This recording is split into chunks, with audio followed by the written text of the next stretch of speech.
She leaned closer, her voice barely a whisper. "Keep standing this close, and I'll have to hold you." I laughed nervously, but inside, every part of me wanted her to. I still remember the first time I met her. It wasn't supposed to be anything memorable, just another weekend gathering at my boss's house. He'd invited a few colleagues, his wife had set out too much food on the long oak table, and the air was filled with laughter, the clinking of glasses, and the kind of polite small talk I usually tried to escape from. That's when I noticed her. She walked in with the kind of grace that made the room pause for just a second, though no one else seemed to say anything about it. She wasn't loud or showy. In fact, she was understated, a dark green dress that brushed her knees, simple earrings, her hair falling loosely around her shoulders. But something about her presence made me straighten without realizing it.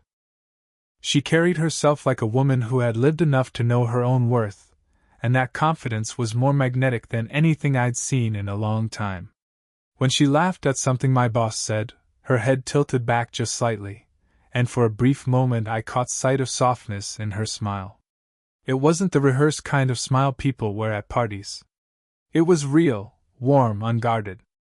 And before I could stop myself, I kept watching for it again. Eventually, I found out who she was. My boss's cousin. Older than me, by more than a little. The sort of woman I had no business even noticing, and yet there I was, half listening to conversations around me while tracking her movements from across the room. The first time we spoke was by accident. I reached for a glass of water at the counter just as she did, and our fingers brushed. It wasn't much, just a touch, light as air, but it startled me more than it should have. Her hand was warm, steady, and when she pulled back, her eyes flicked to mine for the briefest second. "Sorry," I said too quickly, trying to play it off. She gave a small smile, the kind that didn't need words, and passed me the glass before taking another for herself. But the moment stuck. That fleeting contact, that quiet acknowledgement. I don't think anyone else noticed how close she stood to me when we talked a little later. We were both at the edge of the living room, half in the light, half in the shadow of the tall lamp. She asked about my work, my studies, the kind of questions that could have been casual, but her eyes stayed on mine longer than they needed to. Her perfume, subtle and warm, wrapped around me in a way I couldn't ignore. It wasn't love at first sight. Not exactly. But there was something there, something unspoken that settled between us in that first evening. I left the gathering telling myself it was nothing, just polite conversation, just a chance meeting. But the truth was simple. I couldn't stop thinking about her. After that first night, I thought the feeling would fade. I told myself it was just a passing intrigue, the kind that comes when you meet someone new and different, someone outside the familiar rhythm of your life. But the opposite happened. Instead of fading, she seemed to appear everywhere. At company dinners, she'd be there, sometimes seated across the table, sometimes standing just a little too close in conversation. At family gatherings, her laughter carried across the room, distinct and rich, and my eyes would find her before I even realized I was searching. It was as if the universe had decided we should keep colliding, again and again. And every time, the collisions felt heavier. She had a way of making ordinary moments feel layered. If she asked about my day, there was a softness in her tone that made it feel like the question mattered more than it should. When I spoke, she listened in a way people rarely do, eyes steady, lips curved in a half-smile that suggested she was weighing every word. But it wasn't just her attention that drew me in. It was the moments she thought no one noticed. The way she grew quiet when conversations around her turned to marriages and children. The subtle pause in her smile before she looked away, almost like she carried stories she wasn't ready to tell. And then there was the body language, fleeting, yet undeniable. Once, during a toast, her hand brushed against my arm as she leaned past me to set down her glass. It was nothing, a casual gesture, but the warmth lingered long after. Another time, we both reached to adjust the same stack of plates, and her fingers rested lightly on mine for half a heartbeat longer than necessary. Neither of us commented, but the silence between us afterward was loud. I started noticing that she looked at me, too. Not often, not openly. But enough. A glance that held for just a second too long before she turned her head. A smile that arrived a beat late, like she was catching herself in the act. It was subtle, careful, but unmistakable. Conversations became our dance. Safe topics on the surface, books, travel, music, yet threaded with undercurrents. She teased me lightly about being young, though her eyes softened when she said it, like she didn't quite mean the distance the words implied. I'd ask about her travels, her work, her favorite places in the city, secretly hanging on every detail she chose to share. It wasn't dramatic, but it was constant, this orbiting of one another, never quite colliding, never quite pulling away. Each encounter left me both restless and eager, as if the silence after I left her presence was too sharp, too empty. I began to realize that what I felt wasn't simply curiosity. It was gravity. And whether or not I wanted to admit it, I was already caught in her pull. It happened on a night that was supposed to be ordinary. Another dinner at my boss's house, laughter filling the dining room, clinking silverware, the hum of too many conversations layered together. I had grown used to her presence in these settings, the way she seemed to draw me without effort. But that evening was different. Dinner had stretched long into the night, and as people slowly began to leave, the house grew quieter. A few of us lingered in the living room, sipping the last of the wine, trading half-hearted jokes. Eventually, it was just her and me, tucked near the corner of the room while others drifted toward the kitchen. I don't even remember what we were talking about, something light, something meaningless. What I do remember is how close she was. Close enough that I could see the faint shimmer of light on her cheekbone, close enough to notice the way her perfume warmed with the air between us. My heart was beating too fast for a conversation that should have been casual. I shifted, meaning to step back, but she leaned in slightly, as if to catch my words more clearly. That's when she whispered it. "Keep standing this close, and I'll have to hold you." The words brushed against me like velvet and thunder at once. Soft, but charged, carrying a weight far heavier than their sound. For a moment, the air froze. My breath caught. My thoughts scrambled, yet every part of me burned with the truth of her statement. Because I wanted her to. God, I wanted her to. But I didn't move. Neither of us did. We stood there in the quiet pocket of space, our eyes locked. Her expression was unreadable, half smile, half warning, but her gaze lingered with something I couldn't mistake, a desire carefully restrained. I swallowed, trying to find something clever to say, but nothing came. The words weren't meant to be answered anyway. They were a line in the sand, a whisper that admitted what both of us had been pretending not to feel. The voices from the kitchen drifted back into the room, breaking the moment. She pulled back slightly, her composure sliding effortlessly into place. She asked me another question, something trivial, as though nothing had happened. But the spell wasn't broken. Not for me. Her whisper echoed in my head long after I left that night. I replayed it again and again, hearing the shift in her tone, the softness laced with tension, the unspoken invitation, or warning. That single line changed everything. Before, I had been intrigued, drawn, curious. After, I was consumed. Because I knew now, I wasn't imagining it. She felt it too. And once you know something like that, there's no turning back. The whisper should have drawn us closer. It should have been the spark that broke through all our careful restraint. But instead, it seemed to push her away. The next time I saw her, she was different. Not cold exactly, but measured, guarded. Where once her laughter came easily in my presence, now it seemed careful, polite. Our conversations, once alive with undercurrents, had thinned into something safe, stripped of the subtle heat I had come to crave. I noticed it in small ways.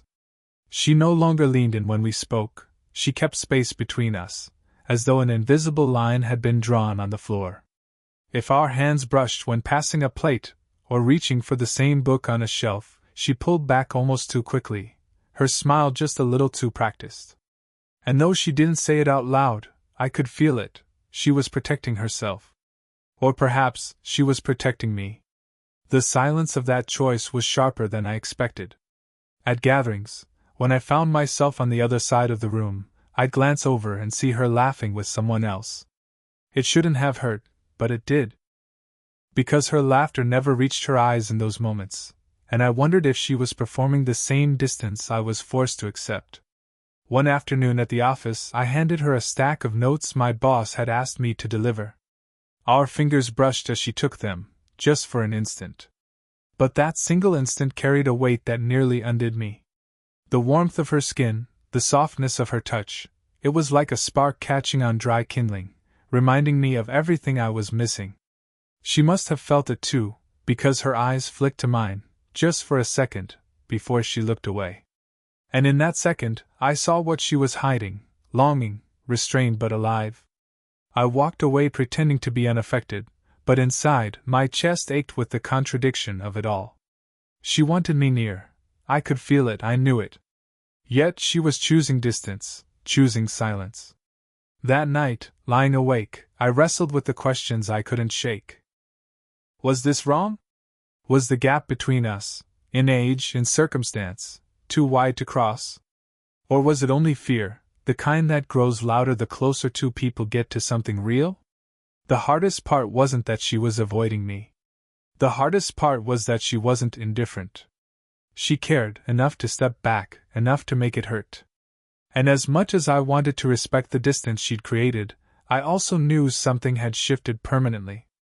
Because once you've felt that spark, once you've heard words whispered in the dark that can't be unsaid, pretending they never happened is impossible. She was avoiding me, yes. But avoidance isn't the same as absence. If anything, the distance made her presence burn sharper in my mind. And I realized then, this wasn't fading. It was only deepening. It happened on a night when neither of us expected to be left alone. My boss had hosted another family gathering, this one livelier than most. The house had been full of chatter, plates clattering, children running through hallways. But as the night wore on, people drifted out. Coats were gathered, goodbyes stretched at the doorway, cars pulled away into the quiet street. Soon, only a handful of us remained, and then, just her and me. I stayed behind to help tidy up. It felt like the polite thing to do, though part of me knew the truth. I wanted to linger, even if she tried to keep her distance. She was already stacking chairs in the dining room when I walked back in with an armful of plates. "You don't have to do that," I said, setting them down. Her smile was small, cautious. "I don't mind. It helps pass the time." The room was hushed, save for the muted scrape of chairs against the wooden floor. The once bustling house had settled into silence, broken only by the occasional creak of the old beams overhead.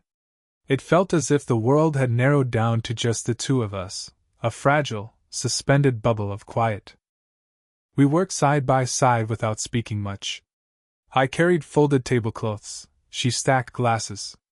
At one point, she bent to pick up a napkin that had fallen, and when she straightened, we nearly collided. Our hands reached down at the same time, fingers brushing against the same scrap of fabric. This time, neither of us pulled away.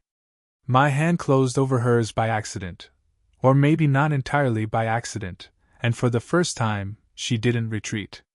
Her skin was warm against mine, soft yet steady. My breath caught in my throat. The moment stretched longer than it should have, longer than politeness allowed. She looked up at me, and in her eyes I saw it again, that quiet conflict, that unspoken longing. It was there, undeniable, shimmering in the silence between us. "I should," she began, her voice soft, but the words trailed off. Neither of us moved. My hand lingered on hers, not gripping, just resting, as though the slightest pressure might shatter the fragile thread holding us together. I could feel the quickness of my pulse, could sense hers in the way her chest rose faintly with each breath. The empty room seemed to press in around us, amplifying every sound, every heartbeat. Even the distance between our faces, not close enough to touch, but not nearly far enough, felt charged. Then she gave me the smallest smile. Not playful this time, not guarded, but something gentler. A smile that admitted the truth, the barrier was cracking. When we finally let go, it wasn't because we wanted to. It was because we had to. Because if we held on a moment longer, we might not have stopped at all. But the damage, or maybe the miracle, was done. For the first time, neither of us could pretend anymore. The night air had a chill that made me pull my jacket tighter around my shoulders, but it didn't bother her.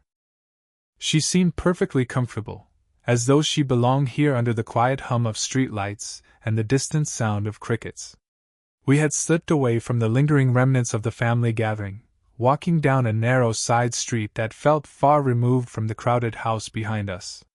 The world was hushed, leaving just the two of us, the soft crunch of our shoes on the gravel, and the warmth of each other's presence lingering in the space between.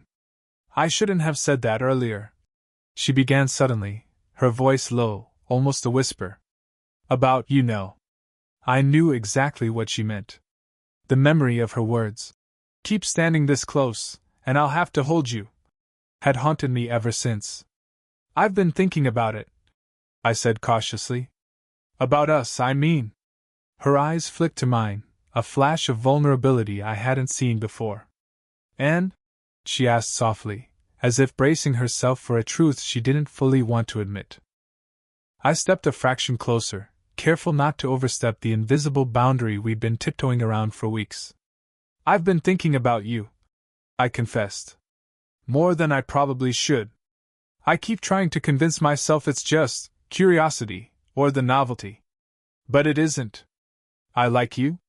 I like being near you, even when we're just standing here talking. Even when it's awkward or tense. I just like it." She looked down at her hands, folding them together nervously, then back up at me. "It's complicated," she said, voice trembling just slightly. "I'm older. You're..." She paused, searching for the words. "You're so much younger. And I shouldn't be feeling this way. I shouldn't let myself." I reached out instinctively, brushing a strand of hair from her face. My fingers lingered near her cheek, tracing the soft line of her jaw without touching too boldly. The warmth of her skin under my fingertips made my pulse quicken. She didn't pull away, she let me stay there, and it spoke volumes. "Age doesn't matter to me," I whispered, though the words felt heavier than I intended. "What matters is you. I can't help it. And I don't want to." Her eyes glistened under the pale light of the street lamp. She let out a soft, almost incredulous laugh, tinged with relief and disbelief. "You don't make this easy, do you?" "I don't want to make it easy," I admitted, smiling faintly. "I want it real. I want us to be real." For a moment, we simply stood there, the night folding around us, neither of us needing to speak. The space between us had shifted, smaller, warmer, charged with an unspoken promise. She tilted her head slightly, a quiet acknowledgement that she was no longer resisting. And in that moment, I understood that we had passed a threshold. Whatever came next, we would face it together, not in shadows or whispers, but in honesty. The next family gathering arrived quietly, unassuming, just another weekend, another set of polite smiles and casual conversations. But for me, everything had changed. Every glance at her, every brush of her hand, carried the weight of what had passed between us the night we walked under the stars. The air between us was different now, not tense, not hesitant, but charged with possibility. We arrived together, though not formally introduced. I could feel her presence beside me like a steady pulse, familiar and grounding. The house was alive with voices, the clinking of glasses, laughter spilling from the kitchen. Yet for a moment, it felt like the world had shrunk to just the two of us, orbiting quietly within the crowd. She caught my eye from across the room, and this time, her smile was unguarded. There was no hesitation, no measured distance. I smiled back, letting the warmth spread through me like sunlight breaking through a cloudy day. As the evening drew on, we found ourselves near the window, away from the chatter of the rest of the gathering. She looked out at the soft glow of the street lamps, hands folded loosely in front of her, and I stepped closer. "I don't want to pretend anymore," she said softly, without looking at me. Her voice trembled slightly, betraying the emotion she'd kept bottled for weeks. "I don't want to act like this, like we're just acquaintances, or that none of this means anything." I reached out and took her hand in mine, fingers sliding easily between hers. The warmth of her skin sent a shiver up my arm, but I didn't pull away. "It does mean something," I whispered. "It means everything." Finally, she turned to face me, eyes glistening with unshed tears and relief. She took a small step closer, enough to close the remaining space between us. Her hand rested lightly against my chest, just above my heart, and I felt her warmth, steady and grounding. "I was scared," she admitted, voice barely audible. "Scared of what people would think, of crossing lines, of losing control." "I get it," I said, brushing a loose strand of hair behind her ear. "But we don't have to be afraid anymore. Not of each other, not of what we feel." Her lips curved into a soft, genuine smile, the kind that makes everything else fade into background noise. She leaned against me, resting her head lightly on my shoulder. My arms went around her naturally, not in a rush, not in urgency, but in a way that said, "I'm here. I'm not letting go." For the first time, I realized that this wasn't about rules or judgments. It was about the quiet intimacy we had discovered, the steady warmth of touch, the unspoken understanding in a glance, the way proximity could make the heart ache and sing all at once. We stood there for a long moment, simply holding each other, letting the comfort of closeness speak the words we hadn't needed to say. Around us, the family's laughter and conversation continued, but for us, the room had narrowed into something infinitely more precious, a world where we belonged to each other, fully and without hesitation. And as I felt her breath against my chest and the gentle pulse of her heartbeat, I knew this was real. The pull, the tension, the longing, it had led to this. Warmth chosen, hands held, hearts unguarded. At last, there was no barrier, no distance, just the quiet certainty of being exactly where we were meant to be.